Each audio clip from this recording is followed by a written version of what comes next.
Et là, je te mets un coup de massue sur la gueule. Oh, pas encore. T'es vraiment sûr que tu veux pas qu'on achète un mannequin pour ça?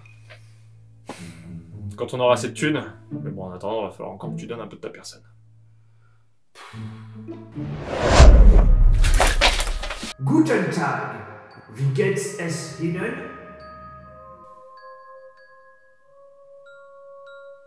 Oh, ich glaube mir, die falsche Sprache spreche. Bonjour à vous deux. Mais vous êtes qui, bordel? Eh bien, je suis le fantôme de Johannes Lichtenauer. Et qu'est-ce que vous foutez là? Je suis venu à toi pour apporter des réponses à tes questions et t'aider dans ta quête de faire découvrir les arts martiaux anciens au plus grand nombre. Sous ce drap, tu trouveras le sujet de ta prochaine vidéo. Mais avant, je dois te transmettre un savoir, une vision qui te permettra de trouver la clé de la sagesse et t'aider pour continuer ta quête. Es-tu prêt? J'imagine que oui. Ok. C'est parti, bouge pas.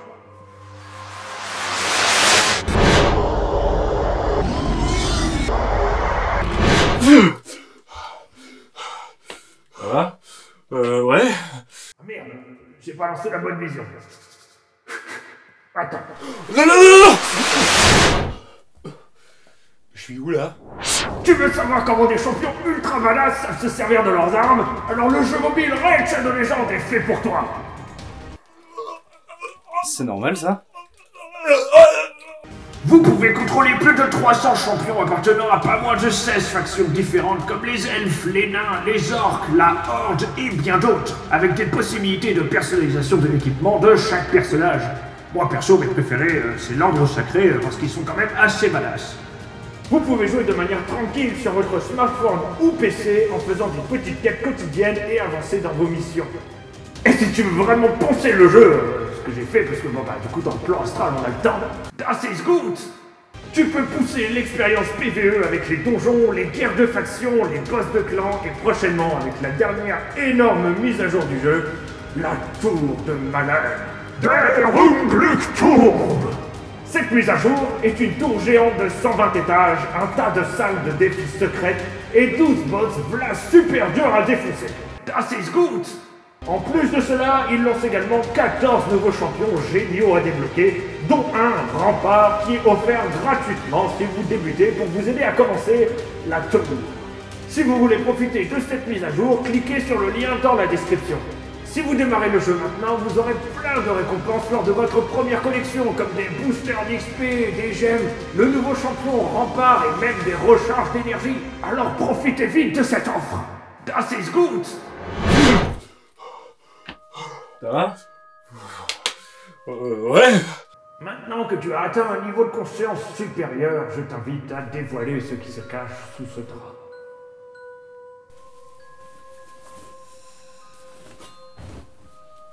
Une épée longue germanique. J'ai déjà fait une vidéo dessus. Ta vidéo est pourrie, ça ressemble à rien, c'est plein d'approximations. Tiens, au lieu de faire cette vidéo, tu aurais mieux fait de jouer à Raid Shadow Legends. Bah ça va. Avec pas la peine d'être aussi violent. Le jeu était même pas sorti à l'époque. Sinon, évidemment que j'y aurais joué. Maintenant, rends-toi dans le système d'Agoba pour trouver French Emma Boy. C'est le maître d'armes qui a tout appris de ma tradition. Non, pardon, il est pas du tout dans le système d'Agoba, il est en Auvergne. J'ai toujours rêvé de dire ça. Bon, auf Wiedersehen. Bon bah... Let's go hein. C'est parti. Frais d'hospitalisation de Chiquinito annulés.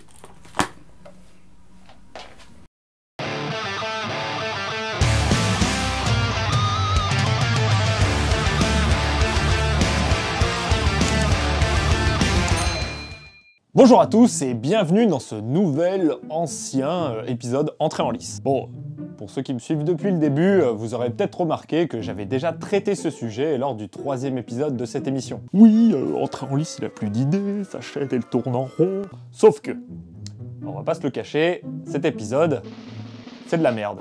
Et il m'a paru donc bon d'en faire un reboot. Puis de toute façon, bon, c'est la mode à Hollywood, je vois pas pourquoi je m'en priverais. En plus de ça, la vidéo elle a plus de 3 ans, et pendant ces années, notre compréhension de la pratique de l'épée longue germanique a beaucoup évolué.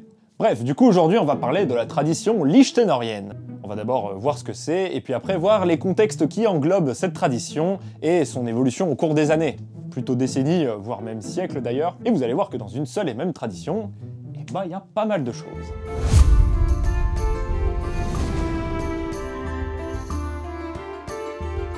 Il existe évidemment plusieurs types d'épées longues, alors vous pouvez trouver les modèles qu'on voit un petit peu partout, les modèles d'épées standards, on va dire, qui étaient utilisés dans différents contextes, comme par exemple la guerre ou le combat armuré.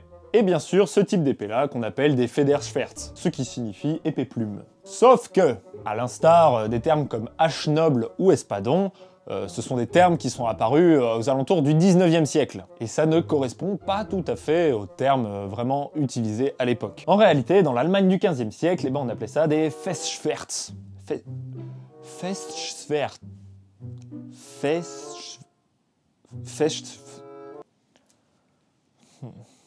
Bref, c'est écrit là.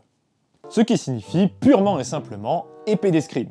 Et oui, des fois, on se casse pas le cul, faut appeler un chat un chat. Ces épées, elles sont assez caractéristiques de la tradition lichtenorienne. Ce sont des lames assez fines, avec une partie plus large qu'on appelle le schild, servant notamment à la maîtrise de la lame adverse, mais pareil, ça, on va y revenir tout à l'heure, vous inquiétez pas. Elles font le même poids qu'une épée longue classique, mais sauf qu'elles ne sont pas tranchantes. Parce que bon, le but de ces épées, ce n'était pas de tuer ou blesser son adversaire, mais on va encore y venir après, ne vous inquiétez pas, c'est juste une intro. Bon, maintenant, rentrons dans le vif du sujet. Qui était ce fameux Johannes Lichtenauer? D'ailleurs, qu'on va appeler Jojo pendant le reste de la vidéo, parce que bon, dire 100 fois Johannes Lichtenauer, ça va. Wow.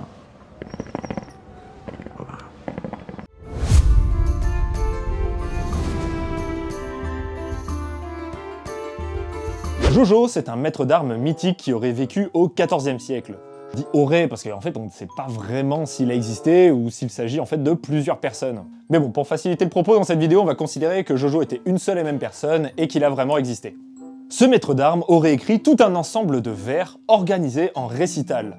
Cet ensemble de vers, on l'appelle le Zettel, dans lequel il aurait inscrit son savoir martial. Ces poèmes, on ne les connaît que via les maîtres d'armes qui parleront de Jojo par la suite. Et je vous le dis tout de suite, les poèmes en eux-mêmes, ils sont habitables, mais c'était plus ou moins le but. En fait, si Jojo les a écrits sous forme de poèmes, c'était pour deux raisons. D'une part, il voulait que ses connaissances restent intangibles pour les gens avec peu d'éducation. L'épée corps, car il voulait que ce ne soit accessible qu'à une élite capable de comprendre le savoir inscrit dans ces mots. Et d'autre part, le fait d'écrire en rime rendait certainement ces leçons plus faciles à apprendre pour ses élèves, l'enseignement en rime étant un moyen mémotechnique assez courant pour apprendre quelque chose. Les maîtres d'armes que nous allons voir durant cette vidéo se réfèrent tous d'une manière ou d'une autre à ce personnage mythique, comme pour montrer que leur traité est sérieux, et la mention de Jojo fait alors figure d'autorité, genre je tire mon enseignement du boss des boss, donc lis bien ce que j'ai écrit et écoute bien ce que j'ai à t'enseigner.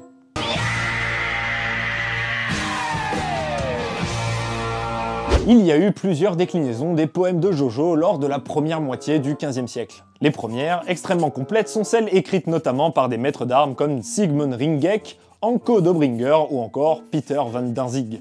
Je vous laisse en description des liens si vous voulez en apprendre plus sur chacun des maîtres d'armes, mais pour cette vidéo, retenez juste que c'était des maîtres d'armes, voire des curés, dans le cas de Dobringer, qui ont repris l'enseignement de Jojo pour faire leur traité d'armes. L'un des contextes dans lequel s'inscrit ces traités est dans celui du Blossfechten, littéralement escrime civile. Cette escrime très particulière n'était pas toujours pratiquée par des nobles et chevaliers, mais par des bourgeois appartenant à des corporations de métiers des villes du Saint-Empire romain germanique. On en parle très largement avec Thomas Laurent dans la vidéo que j'ai faite avec lui, que je vous invite fortement à aller voir si ce n'est pas encore le cas, mais je vais quand même faire un petit rappel ici. En fait, l'épée longue, à la base, ça s'utilisait surtout dans des contextes guerriers. Ce n'est vraiment qu'à partir du XVIe siècle qu'elle va se retrouver codifiée et pratiquée dans un cadre civil lors des Fechtschule, ce qui veut littéralement dire école d'escrime. Cela se traduisait par des manifestations publiques organisées dans les grandes cités, réunissant des combattants, bourgeois donc, s'affrontant en duel d'épée longue. C'est donc en parallèle de cette activité que furent créées les fameuses guildes de métiers, et parfois cela pouvait être d'ampleur européenne. Sans parler de pratiques sportives, parce que la notion de sport était complètement différente à l'époque, le maniement des armes dans un cadre ludique touche de plus en plus de couches sociales, Et les manifestations de ce type se multiplient un petit peu partout dans le territoire germanique. Il était d'ailleurs de bon ton pour les bourgeois de participer à ces manifestations, que ce soit au sein même de leur corporation lors d'une fête ou lors d'un événement plus important, car ils étaient alors bien vus et considérés comme actifs pour la vie de leur cité. Car en dehors de la pratique ludique, cela permettait de s'entraîner en cas de vrai combat. Anko Dobringer, l'un des maîtres d'armes que nous avons évoqué, le dit lui-même dans son texte de 1389. Tu dois t'exercer à l'art du combat par-dessus tout lors des jeux. Ainsi apprendras-tu davantage en prévision du combat sérieux. Combat sérieux, évidemment, sous-entendu le combat où ça rigole plus, puisque c'est sérieux. Et quand il parle de jeu, c'est apprendre dans le sens exercice ou jeux martiaux, entraînement quoi. Parce qu'à l'époque où il en parle, les Faithschools comme on les connaît au XVIe siècle n'étaient pas encore tout à fait établis. Et là, vous vous demandez peut-être s'il y avait un règlement spécifique lors de ces manifestations. Et en fait, on sait que 3 choses. La première, c'est qu'on n'a aucune idée précise, bien qu'on peut tirer 2-3 billes quand on étudie les gestes et les textes. La seconde, c'est qu'il en existait certainement une multitude en fonction des villes et du type de manifestation. Et la troisième, c'est qu'il fallait éviter de se tuer, parce que on n'était pas là pour ça.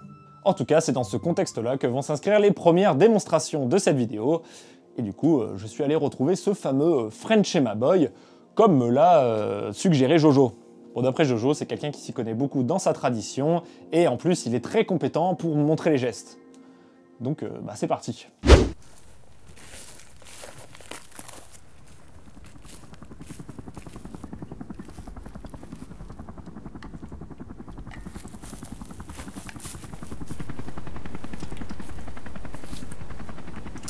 Bonjour. Bonjour. C'est vous qui faites ce bruit là? Même le bruit d'hélicoptère, m'en parle pas. À chaque fois que j'ai fini de driller, j'ai une migraine atroce. Et comment vous faites? J'en sais rien. À chaque fois que j'agite l'épée, ça fait ce bruit.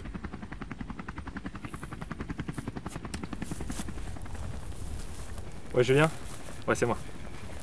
Ouais, je l'ai trouvé. Et ça a l'air d'être un sombre taré. Je sais pas pourquoi il m'a amené à lui. Eh, c'est toi, French Emma Boy? Ouais. T'as insulté ma mère sur Facebook. Ah ouais? Et la mienne sur YouTube. Ah.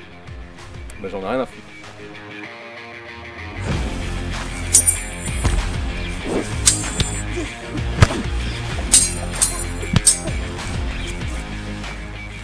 Ah, ça va. Rentrez chez vos mères. Ça va? Ok. Bon, comme d'habitude sur cette chaîne, on va commencer par les gardes. Bon, je le sais, et ceux qui s'y connaissent le savent, les gardes, c'est pas la première chose que le Zetten nous apprend. Mais bon, personnellement, je trouve que c'est assez pertinent de commencer par les gardes lorsqu'on veut parler d'une arme. On va commencer par la garde du débutant. Le Vomtag, la garde du toit. Rien de compliqué, il suffit de tenir son épée haute, à côté du visage ou au-dessus. Il y a ensuite les gardes dites menaçantes, où l'on présente sa pointe à son adversaire. C'est ce qu'on appelle le handgun en escrime germanique. Nous avons tout d'abord la garde du bœuf, l'ox, qui consiste à tenir son épée à hauteur du visage, la pointe tournée vers son adversaire. Et ensuite le pflug, qui est plus ou moins la même chose, sauf que c'est une garde basse, avec le pommeau posé contre les hanches. Bon alors, ce n'est pas une garde présentée dans les sources, mais on peut quand même parler de la longue pointe, qui est une posture ultra menaçante que l'on fait assez régulièrement et naturellement en combat. Et enfin, la garde de repos et d'invitation à faire attaquer son adversaire, l'Albert, la garde du fou. Rien de sorcier, on doit simplement tenir son épée devant soi, la pointe vers le sol. C'est une posture d'attente. Maintenant qu'on a les gardes, on va parler des coups. Je pense que vous savez à peu près tous maintenant comment on met des coups de taille et des coups d'estoc. C'est pas la première fois que j'en parle sur cette chaîne. Vous avez tous en tête, je pense, les mouvements basiques qu'on peut faire avec une arme comme une épée. Donc on va passer directement à ce qui fait la spécificité de la tradition lichtenorienne, les coups de maître. Bon alors, malgré ce nom pompeux, il faut pas du tout imaginer que ce sont des coups réservés à l'élite de la tradition, les maîtres parmi les maîtres. En fait, le problème, c'est qu'on a longtemps mis les coups de maître sur un piédestal lorsqu'on voulait parler de la tradition lichtenorienne. Là, je parle actuellement dans le contexte des AMHE. Mais en fait, ça, c'est certainement dû à une mauvaise interprétation du terme. En fait, au lieu de dire coups de maître, qui sous-entend que ce sont des coups réservés à l'élite et aux mecs les plus badass du Saint-Empire, il faudrait plutôt parler de maître-coup. Et c'est pas du tout la même chose. Dire maître coup correspondrait alors plutôt au fait que ces coups sont la base pédagogique pour comprendre la tradition liechtenorienne. Et pour cause, les maîtres coups sont mentionnés très tôt dans le Zettel et sont l'aspect technique qui caractérise la tradition liechtenorienne. Vous ne pouvez pas étudier les gestes martiaux de cette tradition sans passer par les coups de maître. Chaque présentation des maîtres coups va s'articuler de la même manière. Dans un premier temps, on va vous montrer le maître coup dans sa situation la plus basique, et puis au fur et à mesure, on va complexifier les situations pour que vous ayez une idée de ce à quoi ça peut servir. Et grâce à ça, vous allez vous rendre compte que ce ne sont pas des simples coups, mais en fait des outils permettant de répondre à certaines situations. La forme que va prendre cette partie vous donne une bonne idée de ce que présente French Emma Boy sur sa chaîne YouTube. Bon, de là à dire que c'est fait exprès, il n'y a qu'un pas.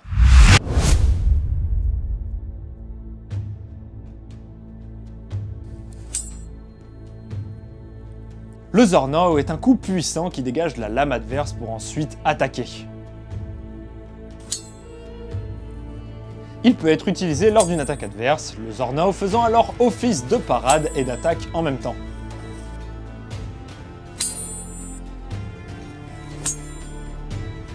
Donc là c'est une pièce plus complexe où le Zornau est utilisé. La technique de l'abnehmen qu'exécute French Emma Boy est tout simplement le fait de remonter par le haut de l'épée adverse pour frapper de l'autre côté.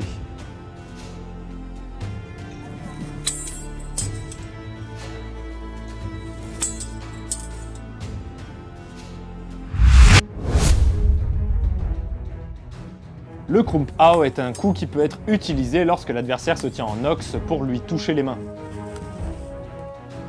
Et à l'instar du Zornau, il peut être utilisé pour contrer l'attaque adverse et permettre ainsi une riposte.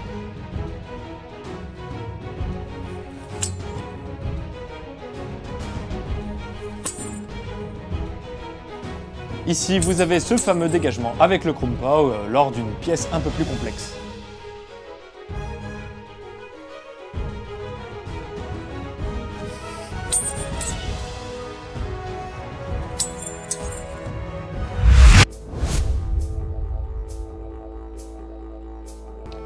Celui-là, c'est mon préféré, le Zwerchhau. C'est un coup qu'on fait au-dessus de la tête et notez bien la position du pouce en dessous de la lame lors du coup. C'est très important pour comprendre comment le donner. Encore une fois, ce coup peut être utilisé pour parer et attaquer en même temps. Notez bien l'utilisation du shield qui permet de bloquer la lame et ainsi éviter une riposte. Dans cette pièce, le Zwerchhau est utilisé en seconde attaque, qui est parée. Et vu que le défenseur exerce une pression forte sur la lame adverse, l'attaquant peut faire ce qu'on appelle un dupli run, cette fameuse rotation qui permet de passer de l'autre côté de la lame pour porter son coup.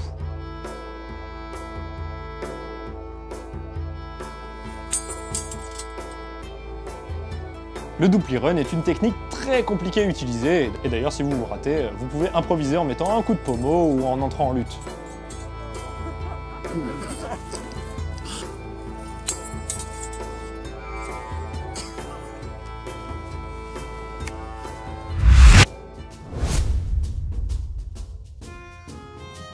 Le Schilao, c'est une frappe avec le faux tranchant où on lance la pointe en avant. C'est très subtil, mais notez bien la rotation de la main droite pour frapper avec le faux tranchant.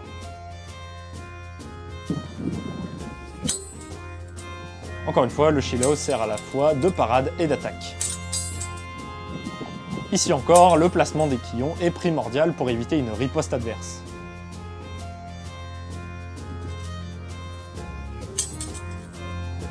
Le premier mouvement que je fais au début, c'est un Durchwechsel, c'est-à-dire que je fais une sorte de U avec ma lame pour passer de l'autre côté de sa lame.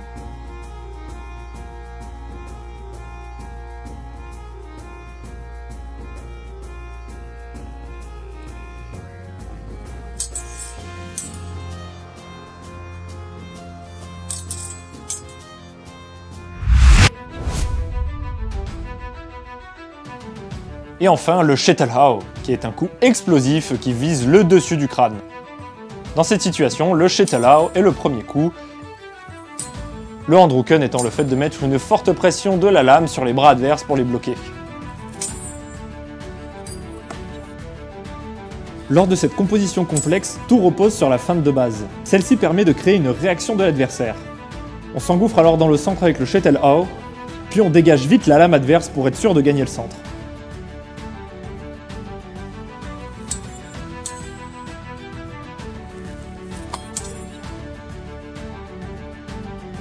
Donc ce qu'on vient de vous montrer, ce sont différentes pièces qui présentent les maîtres coups. Le reste du glossaire présente plein d'autres techniques qu'on vous a un petit peu montré aussi, comme le Abnehmen par exemple. Mais si vous voulez vraiment rentrer dans le détail des techniques, il faudra attendre d'autres vidéos ou aller en description pour lire les différents traités d'armes de la tradition liechtenérienne. Aujourd'hui, c'est pas ce qu'on va faire, j'ai pas envie de vous faire un cours d'escrime allemande, et puis en plus, la chaîne de French Emma Boy est là pour ça.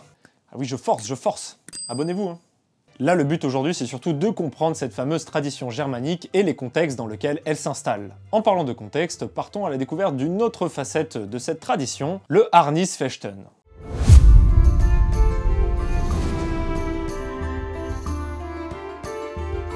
Le Harnisfechten, c'est le combat armuré. Donc là, on n'est plus du tout dans le délire du combat civil. Parce que bon, déjà on porte une armure, et du coup, ça modifie complètement le contexte des combats. Une liberté de mouvement réduite, des points d'équilibre différents, et surtout, beaucoup moins de zones à attaquer. Pour vous donner un exemple concret de la différence entre le combat armuré et le combat civil, on peut par exemple parler des ouvertures. Dans le cadre du combat civil, vous avez 4 angles d'attaque qui sont la tête, le ventre et les côtés. Ça ne veut pas dire qu'on peut pas attaquer les jambes, bien sûr, mais ce ne sont pas des cibles qui sont privilégiées dans les glossaires. En tout cas, toutes les techniques et gardes qu'on a vues précédemment tournent autour de ces 4 ouvertures. Sauf que porter une armure, ça change totalement ces fameuses ouvertures. Et donc, tout le système martial qui en découle. En combat armuré, on cherchera à viser les faiblesses, qui sont généralement les zones qui permettent les mouvements, comme les aisselles, la gorge, les coudes, le bas du ventre, et bien sûr ce qui permet de voir, donc la visière du casque. La manière d'utiliser l'épée va donc être différente sur bien des aspects, avec notamment la réduction drastique des coups de taille. Car sur une armure, vous pouvez taper autant que vous voulez, avant que ça fasse des dégâts qui soient significatifs. Certainement que l'épée aura pété avant. Mais du coup, comment on utilise une épée contre quelqu'un en armure? Pour répondre à cette question, on va se tourner vers un maître d'armes que j'ai déjà pas mal évoqué sur cette chaîne, Hans Talhofer. Pour parler un peu de notre ami Hans, on ne sait pas les détails de sa vie, mais on sait que c'était un maître d'armes, escrimeur et stratège militaire originaire du sud de l'Allemagne. Les 5 traités qui lui sont attribués sont des bijoux d'illustration. Il y en a quand même plus de 550 dans ces traités, hein.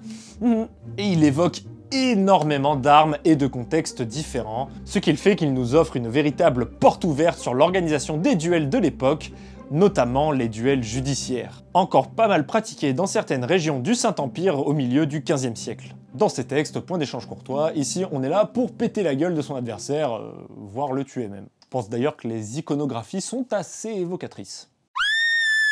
Rien que par les iconographies, vous vous rendez compte que l'utilisation de l'épée est diamétralement différente de ce qu'on a vu précédemment, car elle s'utilise principalement en demi-épée, qu'on nomme dans les traités Halbschwert ou Kurzschwert. Je crois que là je l'ai. Mais du coup, on va continuer à dire demi-épée si vous voulez bien, hein. La demi-épée, qu'est-ce que c'est que donc? C'est tout simplement le fait de tenir son épée avec une main sur la poignée, bon, jusque-là rien de fou, et avec l'autre main au milieu de la lame. Et pas d'inquiétude pour vos mains, hein. D'une part, les épées n'étaient aiguisées qu'au bout de la lame, sur le faible, et combat armuré oblige, le porteur a un gantelet qui le protège de toute mauvaise surprise lorsqu'il saisit sa lame. On a d'autres façons de tenir l'épée, comme le Mordschlag, que vous devez connaître sous le nom Mordo, hein, nom du jeu vidéo pas franchement foufou d'ailleurs, où on prend l'épée comme si c'était un marteau. Bref, vu qu'on est en combat armuré, on y va un peu plus franco sur les techniques et les coups. Pour faire simple, on peut diviser les différentes techniques du combat armuré en 3 catégories. Les coups létaux dans les faiblesses de l'armure, faits dans une grande majorité des cas avec la pointe de l'épée en demi-épée. Les projections et mises au sol avec énormément de techniques de lutte décrites. Et ensuite des petits ajouts par-ci par-là, comme des techniques pour foutre son adversaire hors de la liste de combat, ou encore certaines qui montrent comment fracturer le bras de son adversaire. Voici donc quelques démonstrations techniques du combat armuré. Bon, bien sûr, vu qu'on n'a pas d'armure, on ne peut que vous évoquer une idée de ce que était vraiment le combat armuré, mais promis, un jour ça viendra sur la chaîne. Faut juste que je me paye une armure. La demi-épée et la lutte rendant la pratique assez dangereuse, si vous comptez en faire, soyez sûr que vous et votre partenaire avez d'assez bonnes connaissances pour faire ça de manière sécurisée.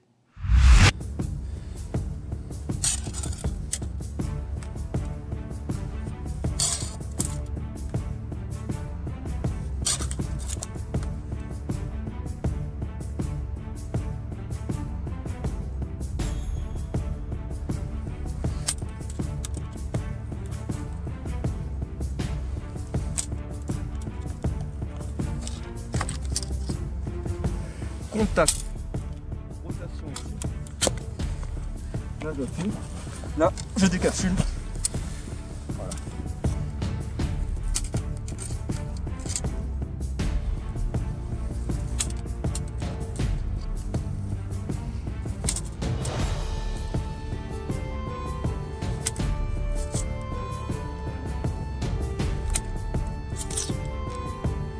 Super. Encore. Ça va, tu tiens le coup, Ben? Hein? Tu tiens le coup? Ouais, non, mais j'accompagne le mouvement, du coup ça va. Ouais, super. Un vrai spataïste.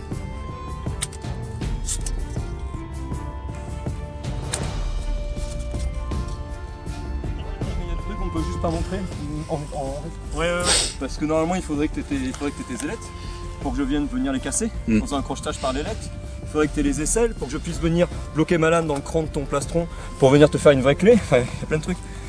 Bon, là, on a vu deux contextes très différents de la tradition de Jojo, mais il nous en manque encore une. Il faut aller jusqu'au XVIe siècle pour ça et se diriger vers la ville de Strasbourg à la rencontre de Joachim Meyer.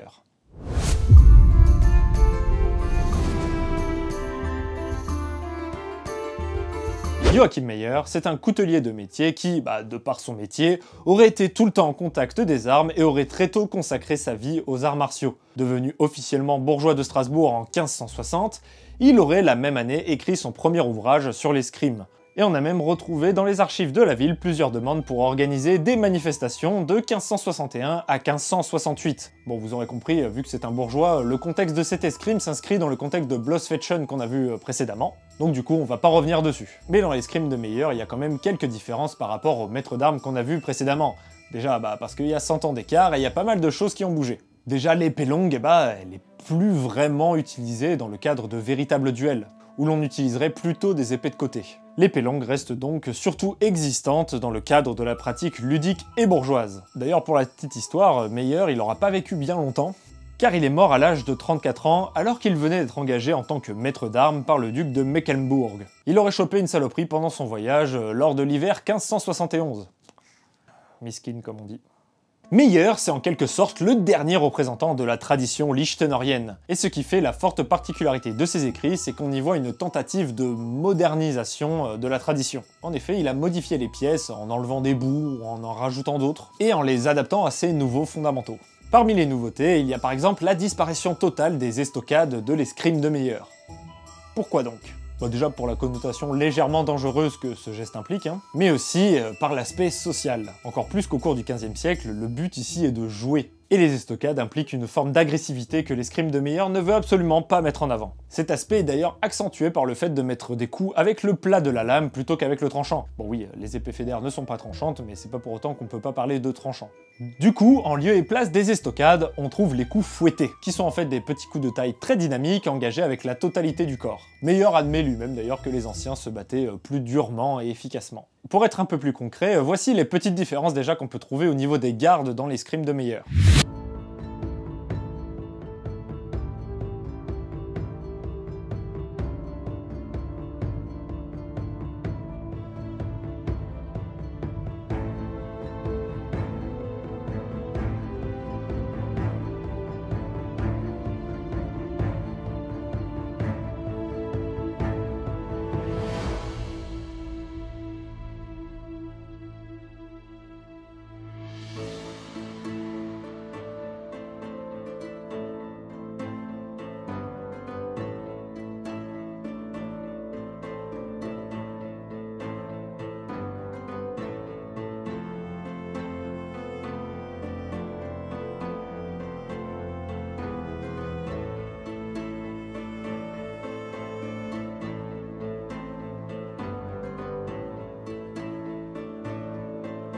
Et maintenant, voici quelques démonstrations de l'attitude et des techniques qu'on trouve dans l'escrime de Meyer, et en fait, vous allez voir que c'est quand même très différent de ce qu'on vous a montré avant.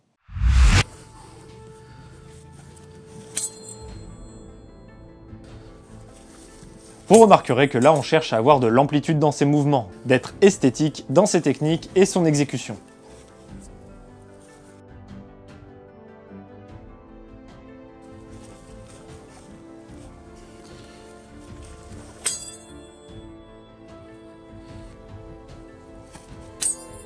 Parfois, comme là par exemple, toucher son adversaire est inutile si on montre clairement qu'on a gagné l'échange. Pas mal. Aujourd'hui, la pratique de l'épée longue est sûrement la plus répandue dans le monde des AMHE. C'est une discipline qui est depuis longtemps étudiée, et nos connaissances évoluent d'année en année, comme par exemple la compréhension des coups de maître, que du coup on devrait appeler maître coup. Un énorme merci à Gabriel Tardio de la chaîne French Emma Boy, qui déjà a accepté de participer à cette vidéo, mais qui aussi a énormément participé dans l'écriture de celle-ci, et c'est également lui qui a fait les petits motion design que vous avez dû voir lors des démonstrations. Je remercie également les copains qui ont accepté de jouer le jeu et de participer à la petite scène de combat dans la vidéo, c'était franchement top, vous avez fait un boulot formidable. Et bien sûr, comme d'hab, merci à Bator et Chiquinito qui sont tout le temps là sur les vidéos, notamment Bator qui a fait un super travail de cadrage pour filmer le combat. Et voilà, c'est sur cette vidéo que se termine l'année 2020, qui a été assez énorme pour la chaîne en tout cas. On se retrouve très vite pour une année 2021 qui j'espère sera mieux d'un point de vue mondial et pandémique. Et en attendant, passez d'excellentes fêtes de Noël et je vous dis... En attendant, passez d'excellentes fêtes de Noël et je vous dis à la prochaine pour une nouvelle entrée en lice. Ok, encore.